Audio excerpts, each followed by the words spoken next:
Saan galing, Rhea? Look at the monitor. His heartbeat is strong and steady. Your baby is perfectly healthy. Iyan ang mga katagang bumasag sa katahimikan ng ultrasound room. At sa isang iglap, ang mundo ko ay napuno ng liwanag. Hawak ko ang printout ng ultrasound, ang unang ebidensya ng buhay na nabuo sa sinapupunan ko habang iniisip ang mukha ni Gabriel kapag ibinalita ko na sa kanya ang sikretong ito. Paglabas ko ng ospital, diretso ako sa chapel, lumuluhod at nagpapasalamat sa Diyos dahil sa wakas magiging pamilya na kami. Ramdam ko ang tibok ng puso ko na sumasabay sa kagalakan. Hindi ko inakalang ang chapel na saksi sa aming mga pangako ang siya ring magiging entablado ng aking pagkadurog. Doon sa harap ng altar at ng buong board of directors ng Villamor Medical Center, tumayo si Gabriel sa tabi ni Doña Elena. Hindi siya lumingon. Hindi siya humarap.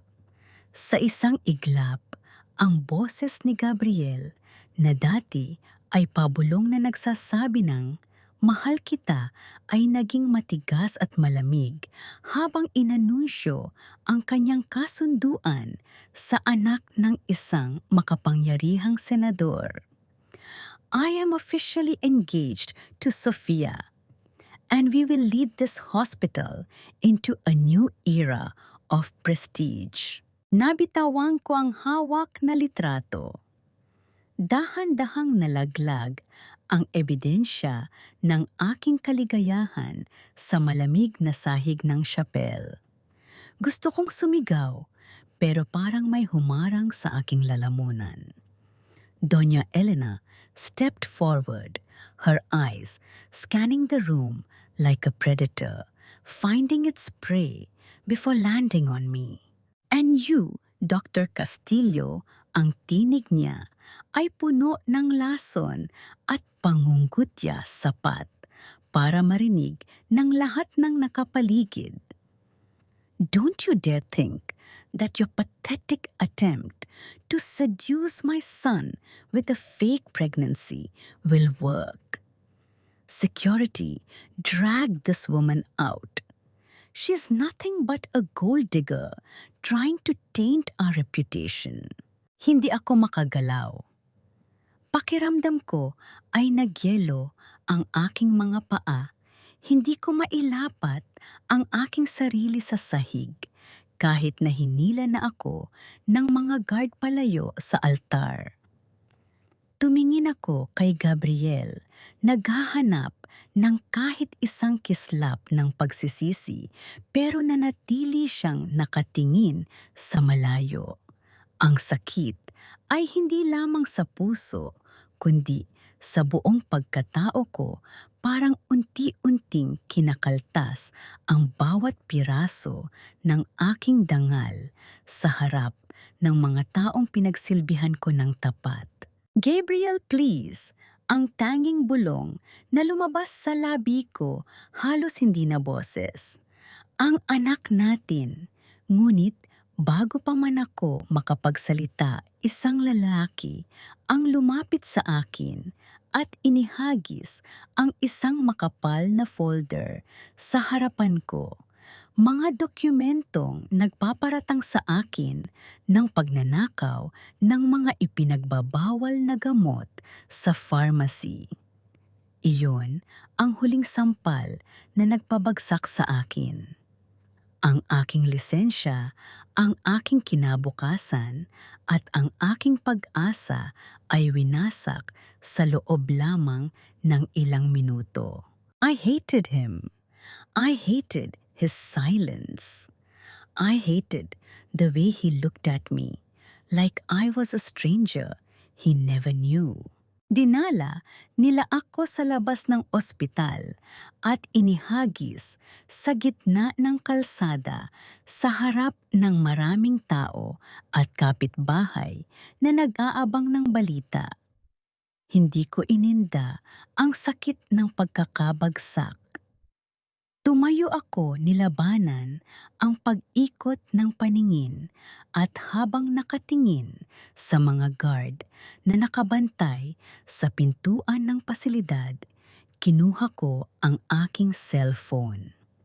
Sa gitna ng panginginig ng aking mga kamay at ng agos ng luha na hindi ko na mapigilan, tinawagan ko ang HR office at sa harap mismo ng mga guard. Nag-type ako ng resignation letter sa email at sinabayan ito ng isang mabilis na utos sa aking abogado na i-file ang kasong libel laban sa pamilya Villamor. Hindi ako magmamakaawa, hindi ako magsusumamo.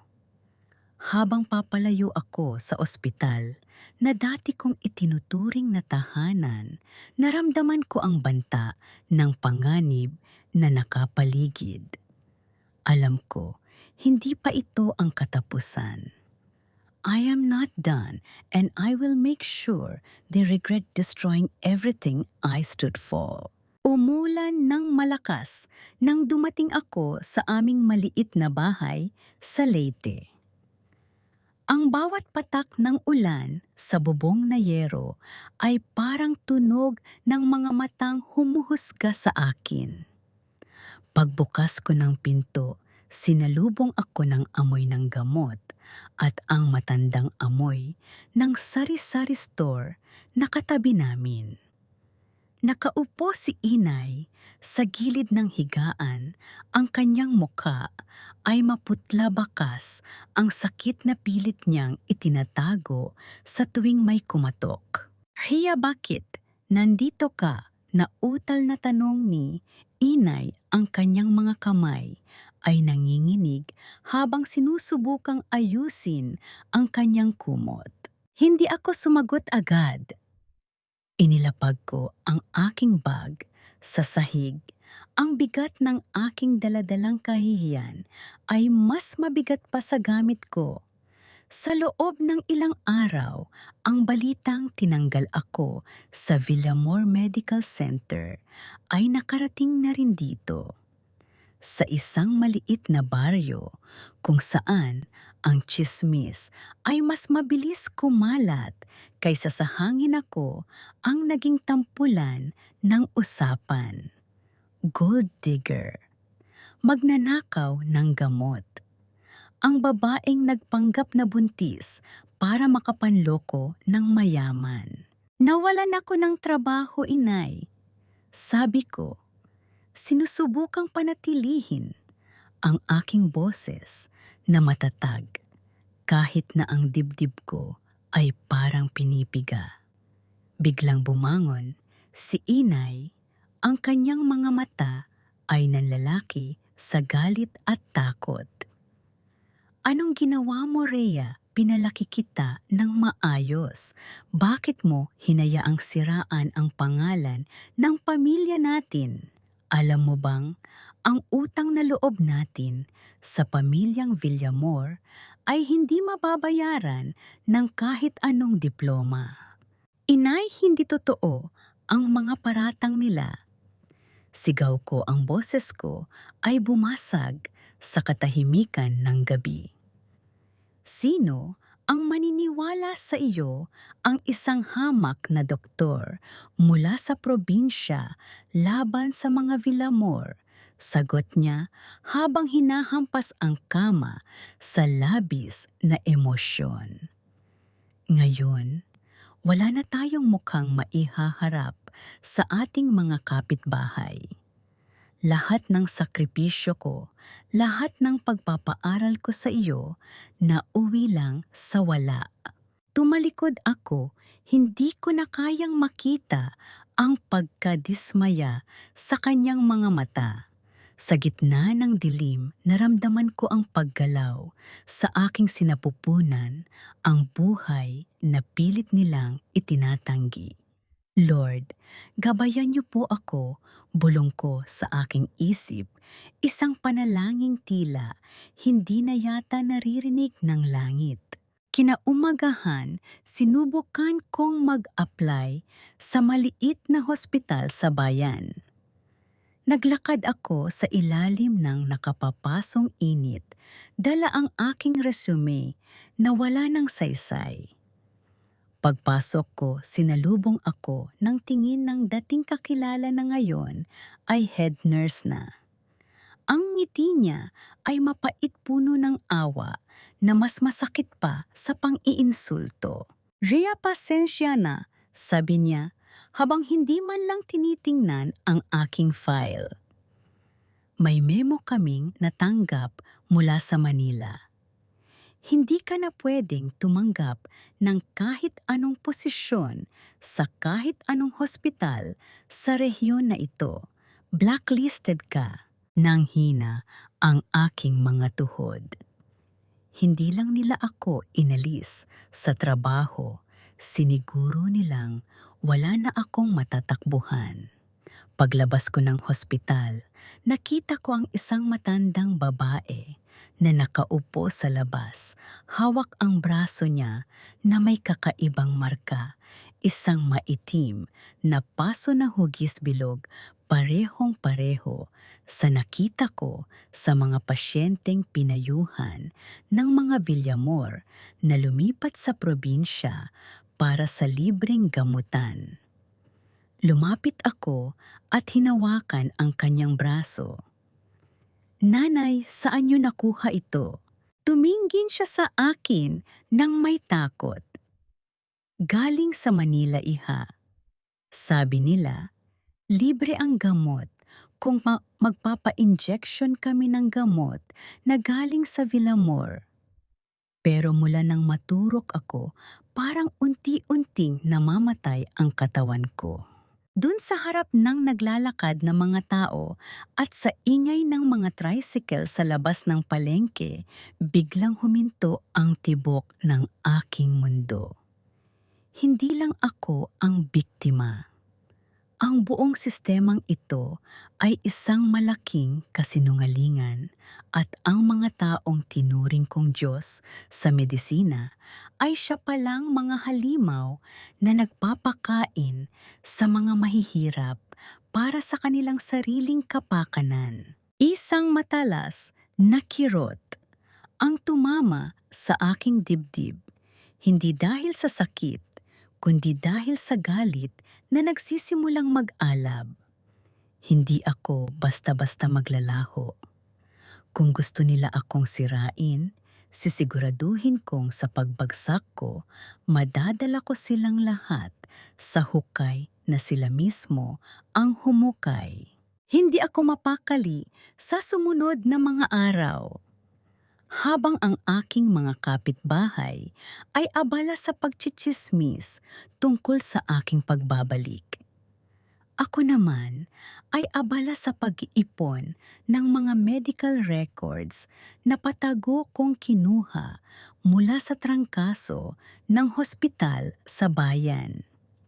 Hindi ako maaring magkamali. Ang mga sintomas ng mga pasyenteng galing Manila ay hindi tugma sa karaniwang sakit. Ito ay reaksyon sa isang uri ng eksperimental na gamot na noon pa man ay pinag-aaralan na sa loob ng Villamor Medical Center.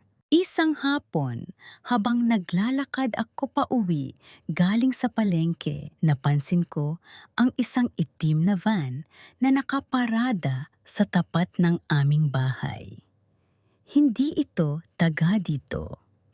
Ang plaka nito ay galing pa sa Manila.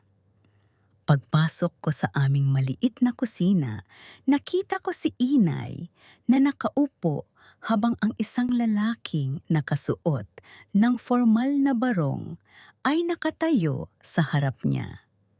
May hawak siyang isang sobre na makapal.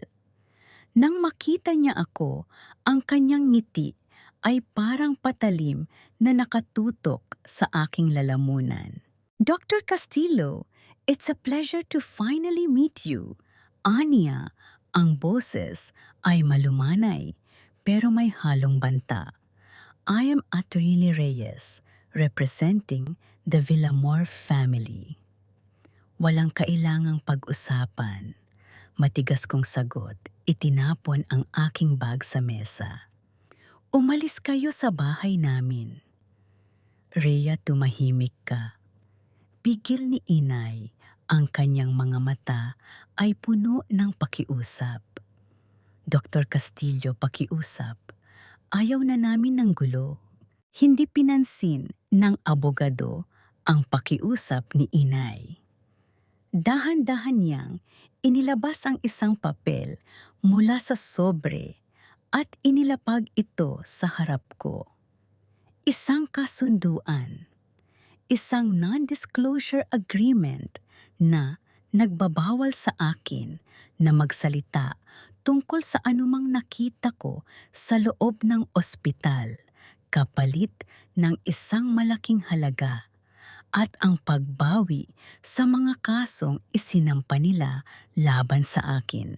Sign this and you can live a quiet life here in Leyte. With this money, you can even afford the best treatment for your mother's condition, sabi niya. But if you continue your little investigation, let's just say, accidents happen, especially in places as remote as this. Tumingin ako kay inay. Ang kanyang kalusugan ay bumabagsak araw-araw. Kailangan niya ng gamot, kailangan niya ng ospital, kailangan niya ng proteksyon. Kung pipirmahan ko ito, magiging ligtas kami. Pero ang mga pasyenteng biktima ng eksperimento, ang mga taong walang boses at walang pambayad, ay tuluyang mababaon sa limot. Lord help me.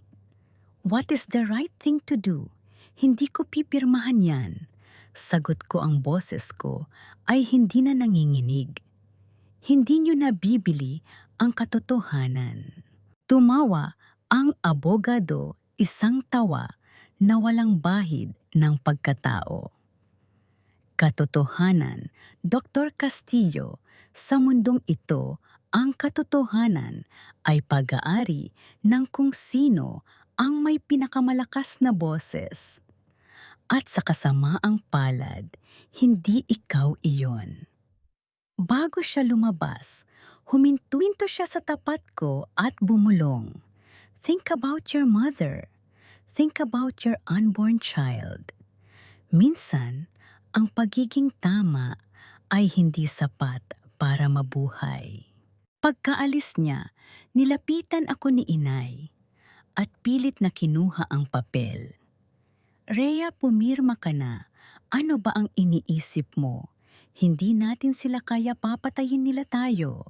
Hindi ako nakasagot. Pumasok ako sa aking kwarto at nilock ang pinto. Kinuha ko ang aking laptop at ang mga nakolektang ebidensya. Habang tinitingnan ko ang listahan ng mga pasyenteng namatay sa ilalim ng pangangalaga ng mga Villamor, nakita ko ang isang pangalan na pamilyar sa akin, isang pasyenteng dati kong inalagaan na biglang inilipat ng Doña Elena. Hindi lang ito tungkol sa akin. Ito ay tungkol sa libu-libong buhay na ginawa nilang mga daga sa laboratorio. Habang nakatingin ako sa labas ng bintana, nakita ko ang itim na van na nanatili pa rin sa dulo ng kalsada. Alam kong hindi ako titigilan ng mga taong ito. Pero sa bawat banta na ibinibigay nila, lalong tumitibay ang desisyon ko. Hindi ako natatakot mamatay. Ang mas kinatatakutan ko ay ang mabuhay ng may alam na katotohanan pero nanatiling tahimik habang unti-unting pinapatay ng mga halimaw na ito ang mga taong walang kalaban-laban. Ilang linggo na ang nakalilipas at sa bawat paggising ko dama ko ang mga matang nakamasid sa aming bahay. Hindi na lang basta itim na van. May mga lalaking nakamotorsiklo na madalas tumatambay sa sari-sari store, sa kanto, tila nagbabantay sa bawat galaw ko. Pero hindi ako nagpatinag. Araw-araw, nagtutungo ako sa mga malalayong barangay, nagpapanggap na nagtitinda ng mga herbal na gamot para lang makalapit sa mga pamilya ng mga biktima. Isang umaga, habang naglalakad ako sa palengke upang bumili ng sariwang isda, isang pamilyar na boses ang nagpatigil sa akin. Ria, napalingon ako. Ang puso ko ay parang gustong kumawala sa aking dibdib.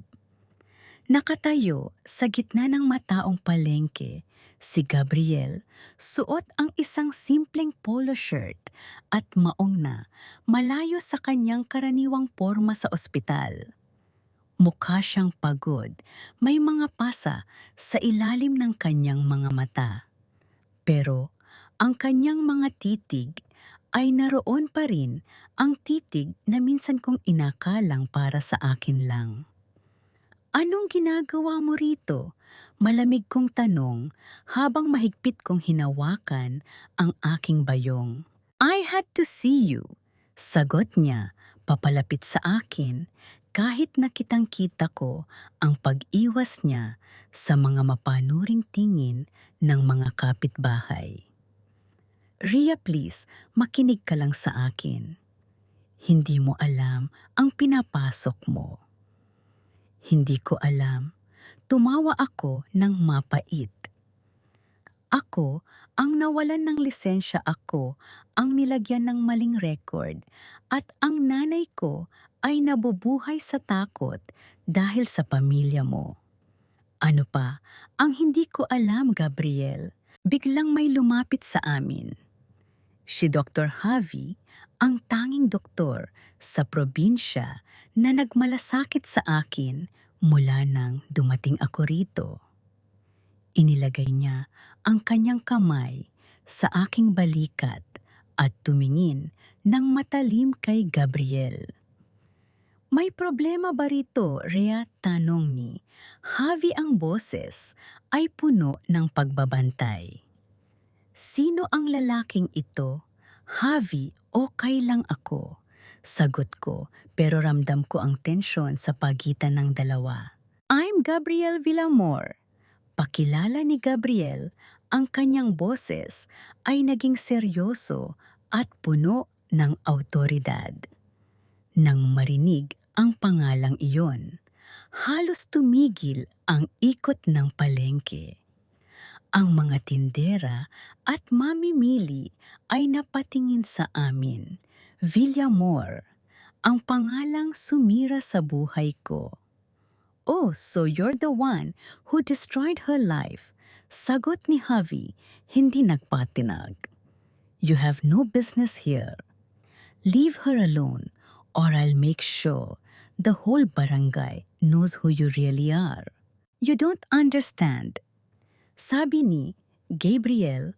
Ang boses ay nanginginig sa galit at frustrasyon habang nakatingin sa akin. "I'm trying to protect her, Ria. You have no idea what my mother is capable of. Kung magpapatuloy ka sa ginagawa mo, hindi mo lang buhay ang ilalagay mo sa panganib, pati na ang anak natin." Nabigla ako. Hindi ko akalaing babanggitin niya iyon sa harap ng ibang tao. Nakita ko ang gulat sa mukha ni Javi, at ang bulong-bulungan ng mga tao sa paligid ay nagsimula ng lumakas. "Huwag na huwag mong gagamitin ang anak ko para manipulahin ako." Bulong ko, ang aking boses ay puno ng puot. Tumingin ako ng diretso sa kanyang mga mata, pilit na itinatago ang panginginig ng aking kalamnan. Umalis ka na, Gabriel, dahil sa sandaling tumuntong ka uli rito, hindi na lang ako ang lalaban sa iyo. Ang buong barangay na ang haharap sa iyo. Tumalikod ako at mabilis na naglakad palayo, hindi inintindi ang tawag niya. Ramdam ko ang mainit na agos ng luha sa aking pisngi, pero pinunasan ko ito agad. Hindi ako pwedeng humina. Hindi ngayon. Pagdating ko sa bahay, nadatnan ko ang pintuan na nakabukas. Ang gamit namin ay nakakalat at ang mga medical records na itinago ko sa ilalim ng sahig ay wala na. Ninakaw nila. Naramdaman ko ang paghina ng aking tuhod. Lord, what am I going to do now? Nawala ang tanging ebidensya ko. Sa gitna ng kaguluhan, nakita ko ang isang maliit na sobre na nakapatong sa mesa. Walang sulat, kundi isang litrato ako habang naglalakad sa palengke kanina kasama si Javi, isang babala. Ang laro ay nagsisimula na at sa pagkakataong ito, hindi lang trabaho ang nakataya, kundi ang bawat taong minamahal ko. Hindi ako makatulog. Ang bawat kaluskos sa labas ng aming bahay ay nagpapatibok ng mabilis sa aking puso. Ninakaw nila ang mga medical records, pero hindi nila alam na gumawa ako ng kopya. Bago pa man dumating ang mga tauhan ng mga Villamor, itinago ko na ang orihinal na USB sa loob ng isang lumang Biblia na nakapatong sa altar namin. Lord, protektahan niyo po ang katotohanan ito. Habang nakaupo ako sa dilim, naisip ko ang mga sinabi ni Gabriel sa palengke. I'm trying to protect her. Bakit? Kung siya ang nag-utos na tanggalin ako, bakit siya narito sa Leyte para magbabala? May mali? Kinabukasan, habang wala si inay at nasa bahay ng kapitbahay, nagpasiya akong pumunta sa lodging house kung saan nanunuluyan si Gabriel. Hindi para makipagbalikan, kundi para maghanap ng sagot. Gamit ang isang simpleng diskarte. Bilang isang taong nagde-deliver ng mga gulay, nakapasok ako sa kanyang silid habang siya ay wala. Mabilis ang bawat galaw ko. Binuksan ko ang kanyang bag, sinaliksik ang bawat sulok. Wala akong nakitang dokumento hanggang sa mahawakan ko ang isang maliit na device na nakatago sa ilalim ng kanyang mga damit. Isang voice recorder. Nanginginig ang mga kamay ko habang pinindot ang play. Ang unang boses na narinig ko ay kay Doña Elena. Gabriel, siguraduhin mong hindi makakabalik ang babaeng iyon sa Manila. She knows too much about the trial. Kung kinakailangan, huwag mong hayaang makapagsalita ang testigo. Do whatever it takes to secure our legacy. Kasunod nito ay ang boses ni Gabriel, mahina at tila nagmamakaawa. Ma, she's pregnant. Ria is carrying a child. Please, don't hurt her. That child is just a pawn, Gabriel. Kung hindi siya susunod, ituring mo na lang siyang collateral damage. Nabitiwan ko ang recorder. Ang boses ni Doña Elena ay parang kutsilyong humiwa sa aking kaluluwa. Collateral damage. Iyan lang ba ako sa kanila? Isang gamit na pwedeng itapon kapag hindi na kailangan, at si Gabriel, he was trying to save me. Hindi siya ang kaaway. Siya ay isang bilanggo sa sarili nilang imperyo. Biglang bumukas ang pinto. Ria, humarap ako ha. Wak-hawak ang recorder. Nakatayo si Gabriel sa pintuan basang-basa ng pawis at hingal na hingal, tila galing sa isang mahabang pagtakbo. Sa kanyang mga mata, hindi galit ang nakita ko, kundi matinding takot para sa akin. Narinig ko na, sabi ko, ang boses ko ay halos pabulong pero puno ng determinasyon. Alam ko na ang plano nyo. At alam ko na kung bakit mo ako pinalalayo. Lumapit siya ng dahan-dahan, hindi humahakbang ng mabilis para hindi ako matakot. Rhea, please, kailangan mong umalis dito. May mga tauhan si Mommy na paparating na sa Leyte. They aren't here to threaten you anymore. They are here to make sure you disappear.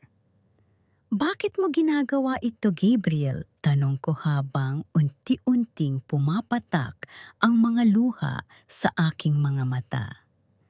Bakit mo ako hinayaang mapahiya sa harap ng maraming tao? Bakit mo ako pinatalsik? Because if I didn't, you would be dead that day in the chapel. Sagot niya, ang kanyang boses ay nanginginig. The only way to keep you alive was to push you away, to make them think that I didn't care about you. Pero nagkamali ako. Sinundan ka nila rito. Sa sandaling iyon, ang galit na matagal kong kinalimutan ay napalitan ng isang mas malalim na sakit. Hindi pala pagtataksil ang nakita ko sa chapel. Iyon pala ang pinakamahirap na pagsasakripisyo, ang saktan ang taong mahal mo para lang mabuhay siya.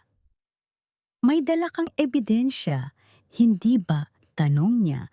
Ang kanyang mga mata ay naghahanap ng sagot sa akin. Tumingin ako sa kanya at sa unang pagkakataon, nakita ko ang pagod sa kanyang pagkatao. Oo, at hindi na ako matatakot. Kung gusto nilang mawala ako, kailangan muna nilang harapin ang katotohanang nakatago sa Biblia ko. Biglang tumunog ang aking cellphone. Isang text message mula kay Javiria. May mga lalaking armado na nagtatanong tungkol sa iyo sa klinika. Tumakbo ka. Tumingin ako kay Gabriel. Hindi na tayo pwedeng magtago, Gabriel. Kung gusto nating mabuhay, kailangan na nating maglaro ayon sa kanilang rules. Ang hanging humahampas sa bintana ng silid ni Gabriel ay tila isang babala. Mabil kong ibinulsa ang voice recorder at tumingin sa kanya. Ang aming mga mata ay nagtatagpo sa gitna ng panganib. Gabriel, anong ibig mong sabihin sa maglaro ayon sa rules nila?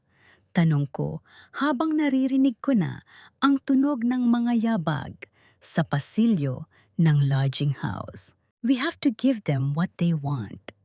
But, with a twist, mabilis niyang sagot habang kinukuha ang kanyang laptop at mabilis na nagtatype.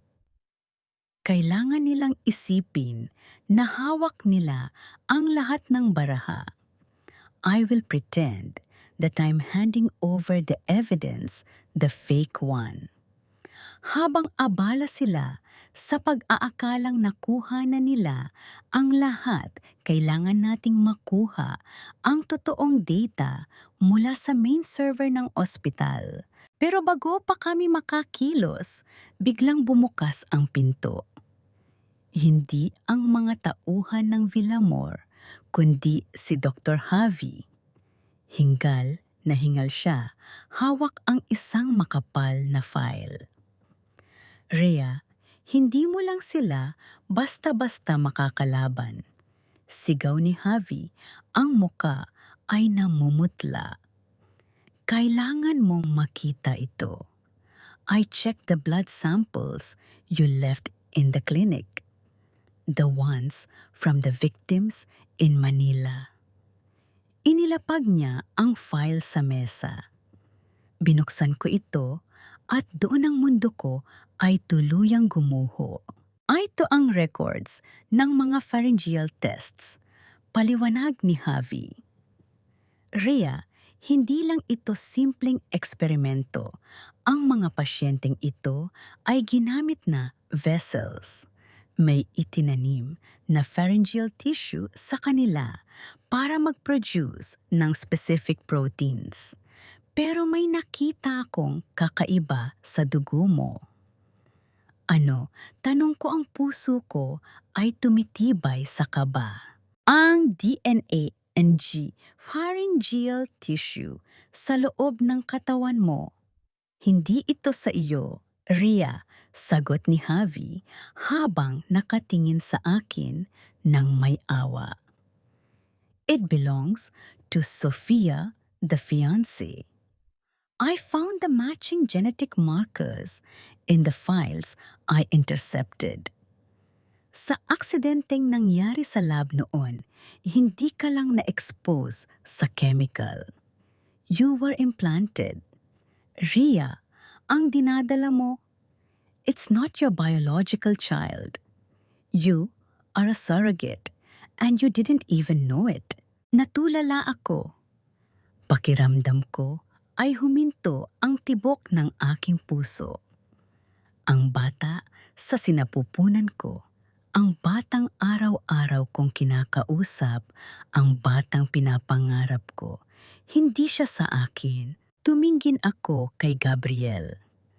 Ang kanyang muka ay puno ng matinding pagsisisi. Hindi ko na sana sasabihin ito sa iyo hanggang hindi tayo ligtas. Mahina niyang sabi. My mother didn't just want to test drugs. Gusto nilang gamitin ang pagbubuntis mo para sa isang legacy na hindi nila kayang ibigay kay Sofia. You were just a tool, Rhea.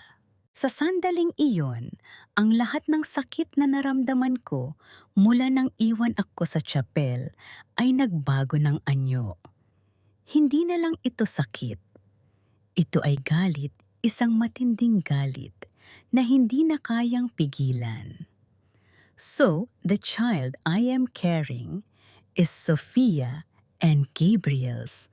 Tanong ko, ang boses ko ay nanginginig sa puot. Tumango si Gabriel. Yes, pero sa mata ng batas at sa pagmamahal ko sa iyo, ikaw ang ina. Walang ibang makakaalam nito kundi tayo. We will destroy them, Rhea. Hindi lang para sa ebidensya, kundi para bawiin ang buhay mo. Sa labas, narinig na namin ang ingay ng mga sasakyan. Dumating na sila. Tumingin ako kay Gabriel at sa pagkakataong ito, hindi na ako ang Rhea na umiiyak sa chapel. Pinunasan ko ang aking mga luha, kinuha ko ang Biblia na naglalaman ng USB at tumingin kay Javi. Javi, kailangan nating ilabas ang balitang ito sa media. Hindi sa pulis, hindi sa DOH. Sa media, utos ko. Rhea, delikado yan, sigaw ni Javi. Mas delikado kung mananatili tayong tahimik, sagot ko. Gabriel, gawin mo ang kailangan mong gawin. Pretend to betray me. Pero siguraduhin mong sa pagtatapos ng gabi, ang buong bansa ang makakaalam kung anong klaseng halimaw ang mga Villamor. Tumango si Gabriel, isang ngiti na may halong pait at paghanga ang lumabas sa kanyang labi. You are the strongest woman I have ever known, Rhea. Paglabas namin ng silid, sinalubong kami ng mga lalaking nakaitim. Iniharap ni Gabriel ang kanyang sarili, ang kanyang mukha ay walang emosyon habang ako ay nagkunwaring natatakot sa likuran niya. I have the data, sabi ni Gabriel sa mga lalaki habang ibinibigay ang peking USB. Habang kinuha nung mga lalaki ang USB, tumingin ako sa kanila, ang aking mga mata ay hindi na nagmamakaawa. Ang laro ay nagsimula na at sa pagkakataong ito, ako na ang may hawak ng alas. Pagkalipas ng ilang oras, dinala kami sa isang safe house sa labas ng Manila. Ang paligid ay tahimik, masyadong tahimik para sa isang lugar na pagmamay-ari ng mga Villamor. Alam kong malapit na ang unos. Pero bago pa man dumating si Doña Elena, may isang taong kailangan ko munang harapin, si Sofia. Nakaupo siya sa sala, ang kanyang muka ay kasing puti ng papel. Nang makita niya ako, hindi siya tumayo. Nanatili siyang nakatingin sa kawalan, ang kanyang mga mata ay walang buhay. Alam mo na hindi ba, mahinang tanong ni Sofia. Ang boses niya ay hindi puno ng galit, kundi ng pagod. Lumapit ako sa kanya. Ang bawat hakbang ko ay mabigat. Bakit mo hinayaang mangyari ito? Bakit mo hinayaang gamitin nila ang katawan ko para sa anak ninyo? Tumawa si Sofia ng pait, isang tawa na may kasamang luha. Sa tingin mo ba, may choice ako, Rhea, ako ng isang senador na mas mahal ang posisyon kaysa sa akin. Anak ako ng isang inang tiningnan ako bilang isang business asset. Simula nang madiagnose ako na hindi na pwedeng magbuntis, ang mga Villamor na ang nagdikta sa bawat galaw ko. Tumingin siya sa akin. At sa pagkakataong ito, nakita ko ang sarili ko sa kanya. Pareho kaming biktima. Pareho kaming nakakulong sa pangarap ng ibang tao. Hindi ko alam na ikaw ang gagamitin nila, pagpapatuloy ni Sofia. Akala ko may surrogate sila sa ibang bansa. Nalaman ko lang ang totoo noong nakaraang buwan nang makita ko ang medical file mo sa opisina ni Doña Elena. Gusto kitang sabihan pero natatakot ako, Rhea. Natatakot ako na kapag nalaman nila, ipapapatay nila tayong dalawa. Kailangan nating lumabas dito. Sofia, sabi ko, ang aking boses ay seryoso. Hindi tayo pwedeng manatiling biktima habang buhay. Gabriel is planning something, pero kailangan ko ang tulong mo. You have access to your father's connections. Alam mong hindi titigil ang mga Villamor hanggat hindi nila nakukuha ang batang nasa sinapupunan ko. Anong gusto mong gawin ko? Give me the password to the hospital's main server. Sagot ko.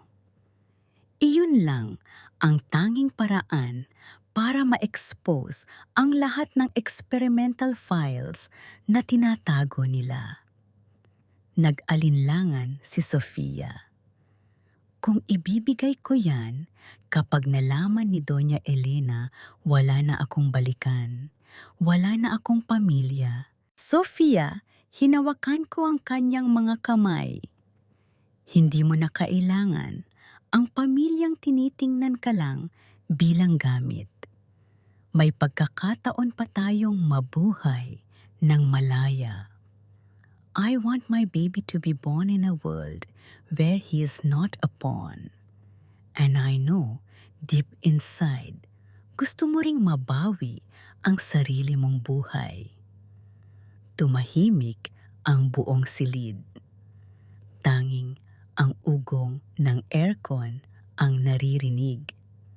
Dahan-dahan kinuha ni Sofia ang kanyang phone at may itinipa. Pagkatapos, iniharap niya ang screen sa akin. Ito ang access code, bulong niya. Pero kailangan mong magmadali. Doña Elena is arriving in an hour. At pagdating niya, wala nang labasan dito. Sa sandaling iyon, biglang bumukas ang pinto. Pumasok si Gabriel, ang kanyang mukha ay bakas, ang matinding pag-aalala. Rhea, Sofia, hindi na tayo makakaalis. Ang mga guards sa labas, hindi sila guard. Mga tauhan sila ni Senator Valderrama. Hinihintay nila ang pagdating ng mga magulang namin. So ito na ang katapusan, tanong ni Sofia, ang boses ay nanginginig. Tumingin ako sa kanila, sa lalaking minahal ko at sa babaeng sanay naging kaibigan ko, kung hindi lang dahil sa kasamaang ito. Hindi ito katapusan, sabi ko habang hinahawakan ko ang aking tiyan. This is just the beginning of their downfall. If they want to play dirty, we will show them that a mother, even when pushed to the edge, is the most dangerous person they can ever face. Ang plano ay simple habang abala. Ang lahat sa pagdating ni Doña Elena, kailangan naming maipadala ang data sa media. Pero paano kung ang mismong pasilidad na ito ay isang kulungan na walang signal? Gabriel, tawag ko sa kanya. Maghanda ka. Ngayong gabi, hindi tayo tatakas. Ngayong gabi, sisiguraduhin nating ang mga Villamor ang siyang mabubulok sa sarili nilang kasinungalingan. Habang papalapit ang tunog ng mga sasakyan sa labas, ramdam ko ang tensyon sa loob ng safe house. Hindi na lang ito pagtatago. Ito na ang harapang bakbakan. Inayos ni Sofia ang kanyang sarili pilit na ibinabalik ang maskara ng isang masunuring anak ng senador, habang si Gabriel naman ay abala sa pag-aayos ng signal jammer na ginamit namin para panandali ang maputol ang communication ng mga guards sa labas. Rhea, tawag ni Gabriel, sa akin ang boses ay seryoso. Kapag pumasok na sila, kailangan mong maging kalmado. Doña Elena will try to intimidate you, and my father-in-law will try to use Sofia. Huwag na huwag kang bibigay. Tumango ako kahit na ang totoo ay nagwawala na ang takot sa loob ko. Handa na ako. Bumukas ang pinto. Pumasok si Doña Elena, nakasuot ng mamahaling alahas at ang aura ng isang taong walang kinatatakutan. Kasunod niya si Senator Valderrama, ang mukhang may bahid ng poot. Pero ang higit na nakagulat ay ang presensya ng mga medical staff na kasama nila dala ang mga gamit na mukhang para sa isang procedure. Gabriel, Sofia, Wikani, Doña Elena ang boses ay malambing pero nakakapanindig balahibo. Salamat sa paghihintay. Rhea, iha, handa ka na bang sumama sa amin pabalik sa ospital? Masyadong malayo ang lugar na ito para sa isang buntis na gaya mo. Bakit kailangan niyo akong dalhin pabalik? Tanong ko, ang boses ko ay matatag. Alam nating dalawa kung bakit. Tumawa si Doña Elena. You are just a vessel, Rhea. Ang bata, sa sinapupunan mo ay hindi pag-aari ng isang taong walang lisensya at walang dangal. Pagdating natin sa ospital, kukunin na namin ang bata at pagkatapos, maaari ka nang maglaho. Nararamdaman ko ang paghawak ni Sofia sa aking kamay sa ilalim ng mesa. Ito ang signal. Hindi niyo makukuha ang bata. Sagot ko habang unti-unting hinahawakan ang cellphone na nasa bulsa ko. Dahil ang lahat ng ginawa ninyo, ang mga eksperimento, ang pagtrato sa mga mahihirap na parang basura at ang katotohanan tungkol sa DNA ng batang ito ay hindi na lang nasa kamay ko. Natigilan ang senador. Anong ibig mong sabihin? Habang abala kayo sa pagpunta rito, wika ni Gabriel, ang boses ay puno ng kapangyarihan. Ang lahat ng files mula sa main server ng Villamor Medical Center ay kasalukuyan nang ipinapadala sa bawat major news outlet sa bansa. And the evidence is encrypted with a blockchain signature. Hindi nyo na ito mabubura. Nagdilim ang mukha ni Doña Elena. You betrayed us, Gabriel. Hindi, sagot ni Gabriel habang humahakbang palapit sa akin. I'm just fixing the mess you created. Biglang nagkagulo sa labas. Ang mga guards na akala namin ay tapat sa kanila ay hindi nakapasok agad dahil sa jammer na nilagay ni Gabriel. Sa gitna ng kaguluhan, nakita ko ang pagkakataon. Hinila ako ni Sofia patungo sa likod na exit. Ria, tumakbo ka. I will handle them. Sigaw ni Sofia habang hinarap niya ang kanyang ama. Papa, enough. I'm done being your puppet. Sofia, bumalik ka rito. Sigaw ng senador, pero huli na. Tumakbo kami ni Gabriel patungo sa gubat sa likod ng safe house. Ang dilim ng gabi ay kinakain ang bawat hakbang namin. Pero hindi ako tumigil. Ramdam ko ang tibok ng bata sa aking sinapupunan, ang tibok ng isang buhay na nagbibigay sa akin ng lakas para hindi bumagsak. Saan tayo pupunta? Tanong ko habang hingal na hingal. Sa police station sa kabilang bayan, sagot ni Gabriel. Doon naghihintay ang mga media na nakatanggap ng email ko. Once we get there, we are untouchable. Pero biglang huminto si Gabriel. Nakatingin siya sa likuran namin. Mula sa kadiliman, nakita ko ang anino ng mga lalaking may hawak na flashlight. Hindi pa tapos ang laban. Ang mga Villamor ay hindi basta-basta susuko. Sa gitna ng gubat, sa ilalim ng malakas na ulan, alam ko na ang susunod na mangyayari ay hindi lang laban para sa hustisya, ito ay laban para sa buhay namin. Ang ulan ay parang mga palaso na tumutusok sa aming balat habang patuloy kaming tumatakbo sa masukal na bahagi ng gubat.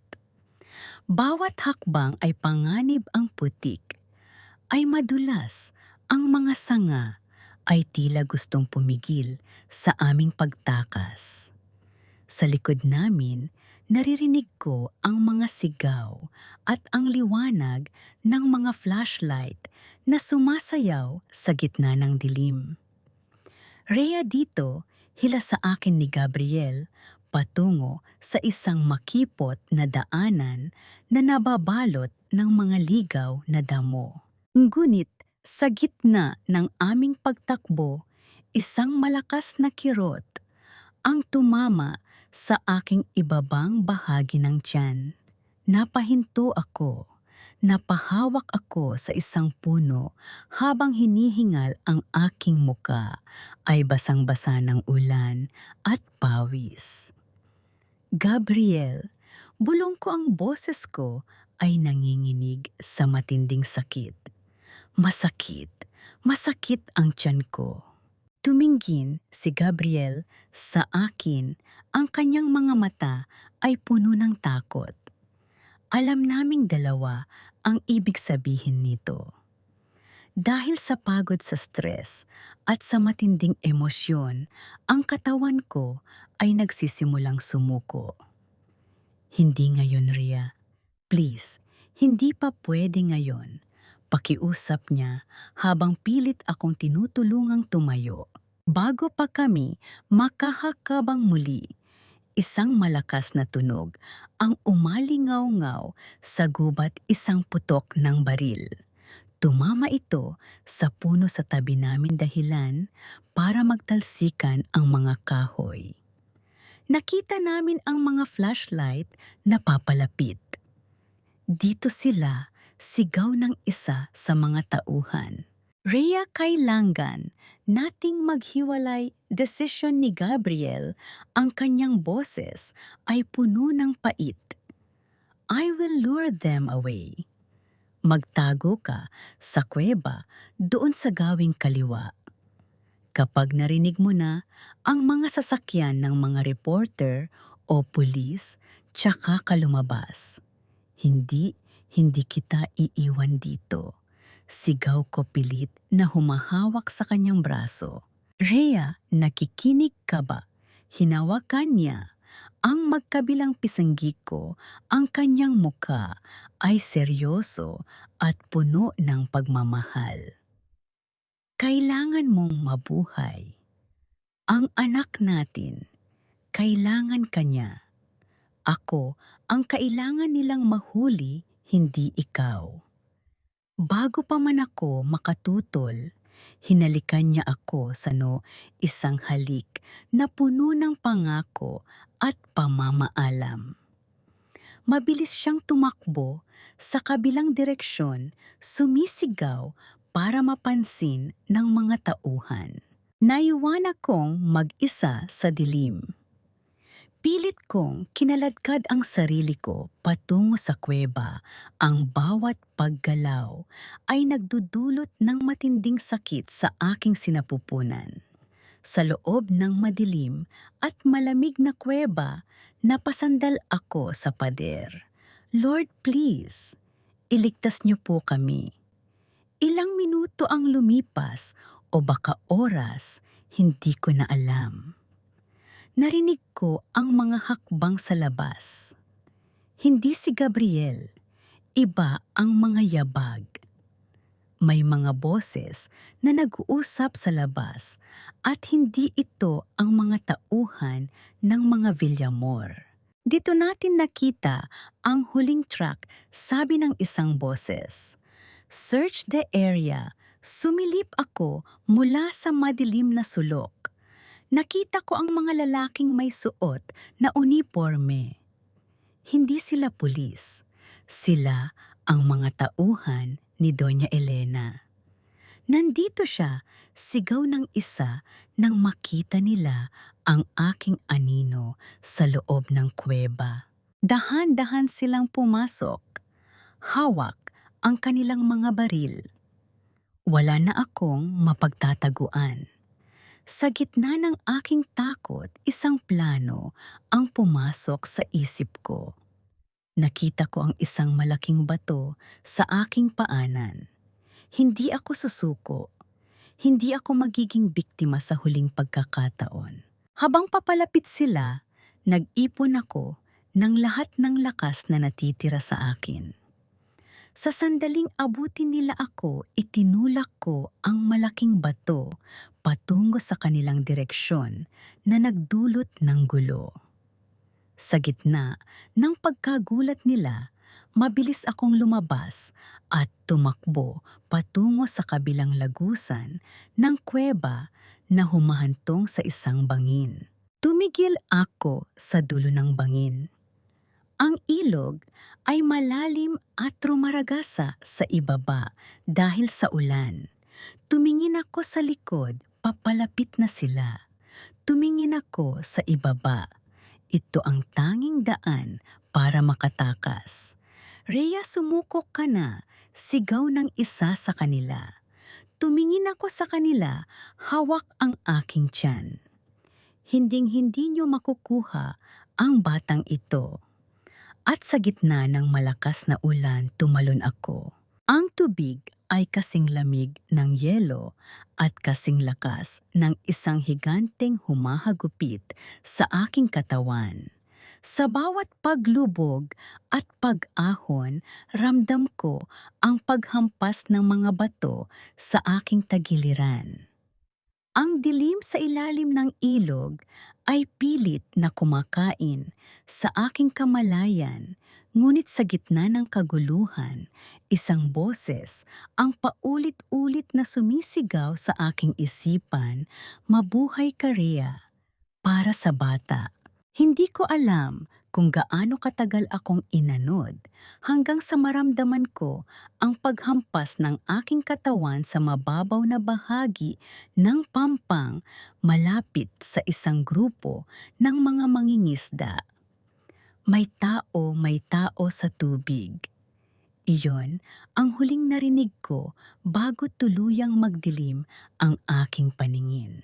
Nagising ako sa isang maliit at madilim na silid. Ang amoy ng antiseptic at lumang gamot ay agad na nagpabalik sa aking diwa.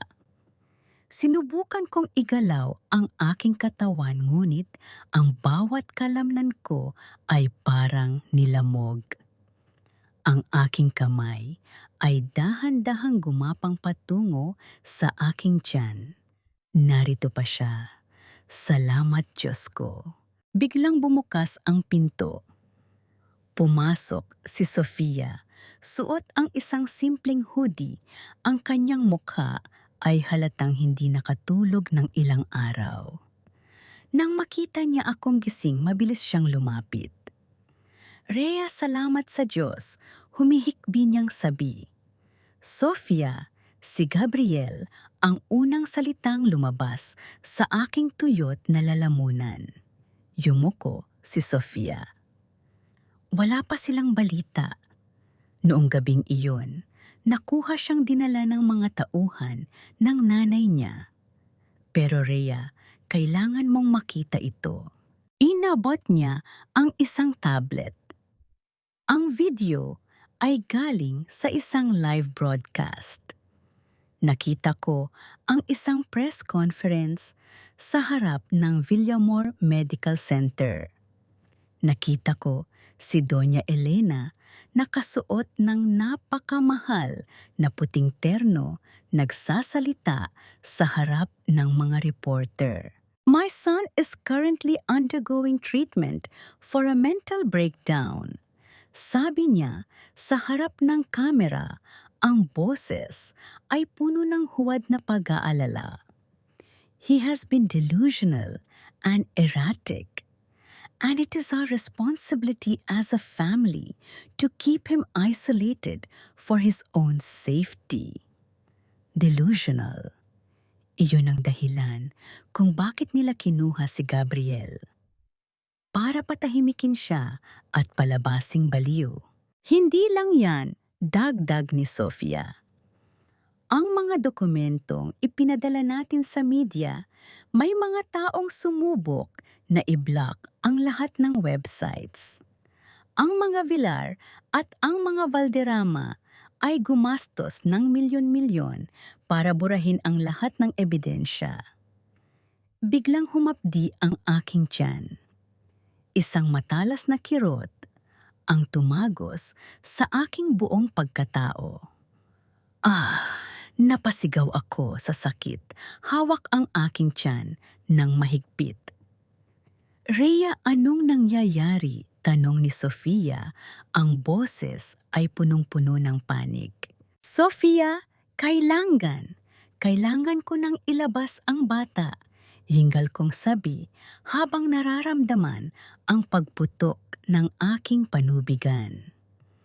Masyado na siyang matagal sa loob. Ang stress, ang pagtalon ko, nag-trigger na ang panganganak. Pero wala tayong ospital, delikado ito. Wala na tayong oras. Sigaw ko sa gitna ng kontraksyon. Doon sa loob ng maliit at abandonadong kubo na pinagtataguan namin, nagsimula ang pinakamahirap na laban ng aking buhay. Hindi na ito laban para sa hustisya. Ito ay laban para sa buhay na nagmumula sa aking sinapupunan. Sa gitna ng dilim, sa ilalim ng liwanag ng isang lampara, ginabayan ni Sofia ang aking pag-ire habang ako ay nakakapit sa bawat piraso ng lakas na natitira sa aking katawan. Ilabas mo na, Rhea, kaya mo yan.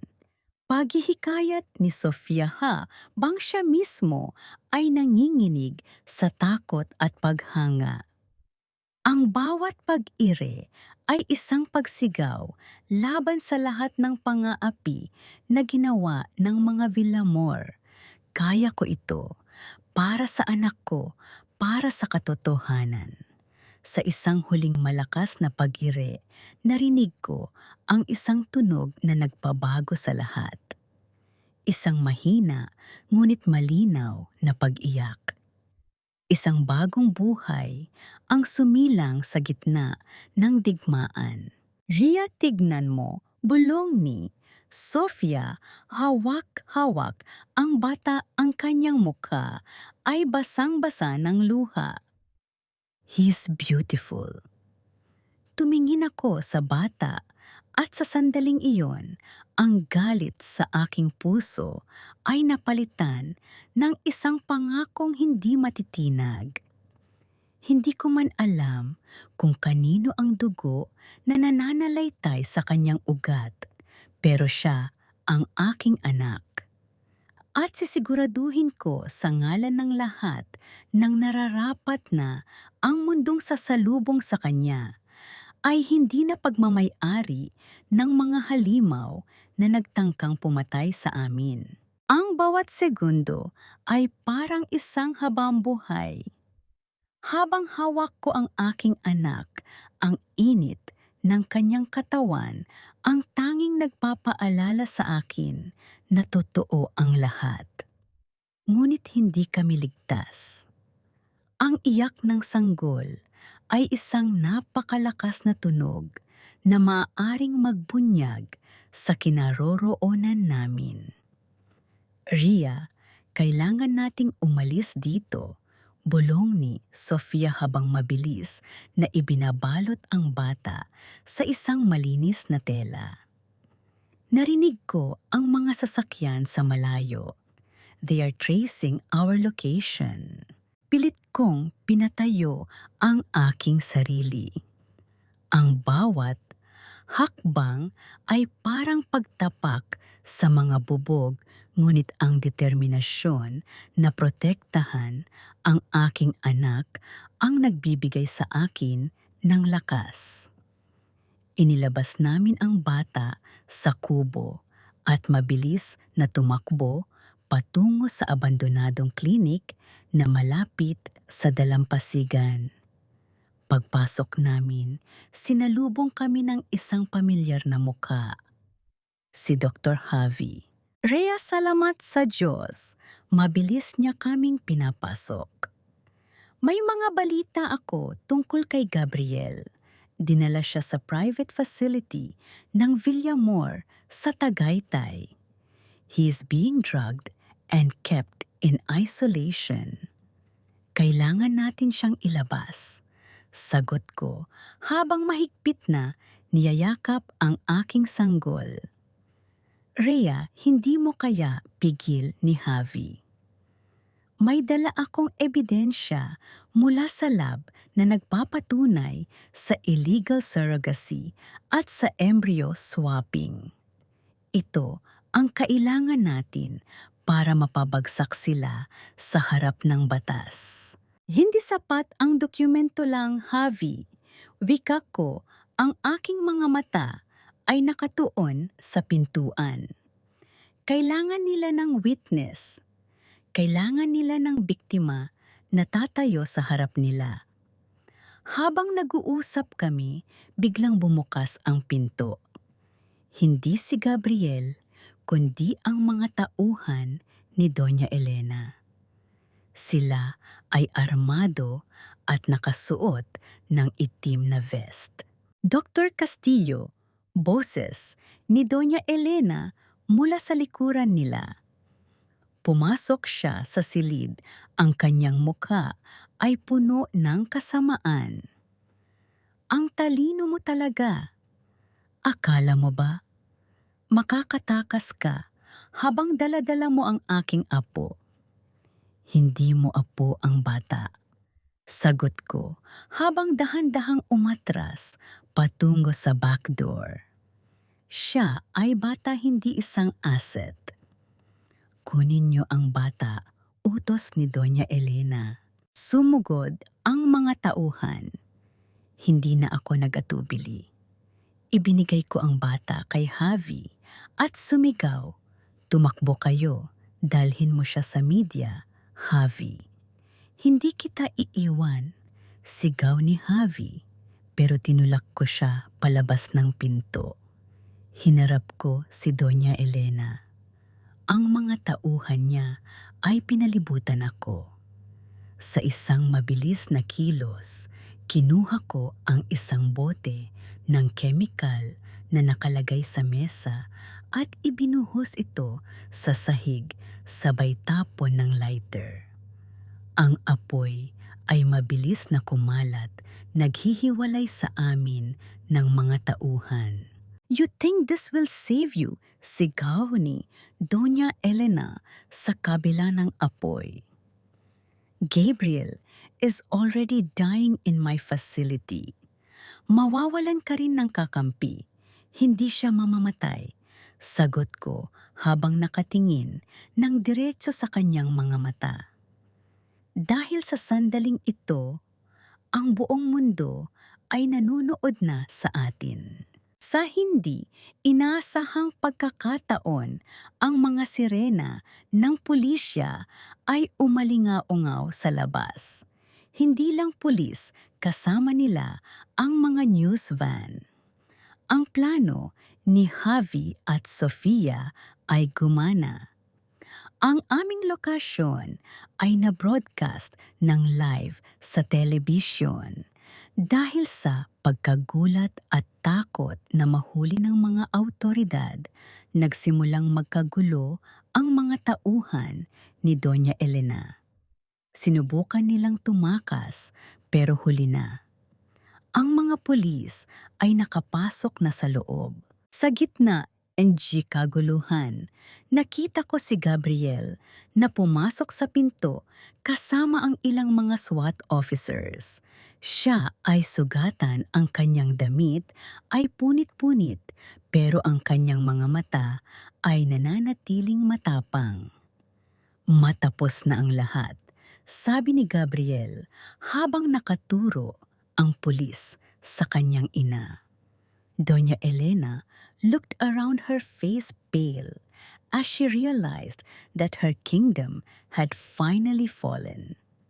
Ang kanyang mga kamay ay nilagyan ng posas sa harap ng mga kamera ng telebisyon. Hindi ako nakagalaw. Sa harap ko nakatayo si Gabriel. Ang pagod at sakit ay tila naglaho nang makita ko siya. "Ria," bulong niya papalapit sa akin. "You're safe now." Nang makalapit siya, ang lahat ng lakas ko ay biglang nawala. Napaluhod ako sa sahig, ang aking katawan ay tuluyang sumuko sa pagod. Pero bago pa ako tuluyang mawalan ng malay, naramdaman ko ang mainit na yakap ni Gabriel. "We won, Ria," sabi niya habang umiiyak. "We finally won." Makalipas ang ilang buwan, ang ingay ng mga headline sa balita ay napalitan na ng payapang huni ng mga ibon sa isang maliit na bahay sa probinsya. Ang gusot at gulo ng Manila ay tila isang masamang panaginip na unti-unti nang naglalaho sa aking alaala. Nakaupo ako sa tapat ng aming bahay, hawak ang aking anak, habang pinapanood si Gabriel na nagdidilig ng mga halaman sa hardin. Wala na ang mga mamahaling suit, wala na ang pressure ng ospital. Ang nakikita ko na lang ay ang lalaking handang isakripisyo ang lahat para sa amin. Nang makita niya ako, lumapit siya at naupo sa tabi ko. Kinuha niya ang bata mula sa aking mga braso, ang kanyang hawak ay napakagiliw, napakamaingat. Nakita mo ba ang balita, tanong ni Gabriel habang nakatingin sa aming anak? Doña Elena at ang senador, pareho na silang hinatulan ng habang-buhay na pagkabilanggo. Ang lahat ng kanilang yaman ay ibinalik sa mga biktima ng kanilang eksperimento. Tumango ako, isang ngiti na may kasamang kapayapaan ang namutawi sa aking labi. Hindi na nila kailanman masasaktan ang kahit sino. At si Sofia, tanong ko, "She's starting a new life abroad," sagot ni Gabriel. She said she's finally free. Tumahimik kami sandali. Tumingin ako sa malawak na kalangitan. Maraming tanong ang naiwan, ang mga sugat ng nakaraan ay hindi basta-basta maghihilom. Pero sa pagitan ng aming dalawa, may nabuong isang bago. Rhea, tawag ni Gabriel, sa akin ang kanyang boses ay puno ng pag-aalinlangan pero puno rin ng pag-asa. Alam kong ang bata. Alam nating dalawa kung ano ang nakaraan niya. Pero para sa akin, siya ang simbolo ng ating laban. He is ours. Hinawakan ko ang kanyang kamay. Hindi mahalaga ang dugo. Ang mahalaga ay kung sino ang nandoon noong panahon na kailangan naming mabuhay. You chose us, Gabriel. At iyon ang sapat na dahilan para manatili tayo. Tumayo ako at naglakad patungo sa aming munting hardin. Dito malayo sa mga mata ng publiko, malayo sa mga mapanghusgang lipunan, natagpuan ko ang tunay na kahulugan ng pamilya. Hindi ito tungkol sa mana, hindi ito tungkol sa pangalan. Ito ay tungkol sa pagmamahal na nakaligtas sa apoy sa tubig at sa kasinungalingan. Sa huling paglingon ko sa aming bahay, napagtanto ko na ang bawat sugat na natamo ko ay naging bahagi ng aking pagkatao. Hindi ako natalo, nanalo ako. Hindi sa pamamagitan ng paghihiganti, kundi sa pamamagitan ng pagpili sa kung ano ang totoo. Pumasok kami sa loob ng bahay. Ang bawat hakbang ay magaan. Ang gabi ay darating, ngunit hindi na ako natatakot sa dilim. Dahil ngayon, alam ko na ang bawat liwanag na aming kailangan ay nasa loob na ng aming tahanan. Ang aming kwento ay hindi natapos sa pagbagsak ng mga Villamor. Ito ay nagsimula sa pagbangon namin ng magkasama bilang isang pamilya na binuo hindi ng dugo kundi ng sakripisyo at pag-ibig na walang hanggan.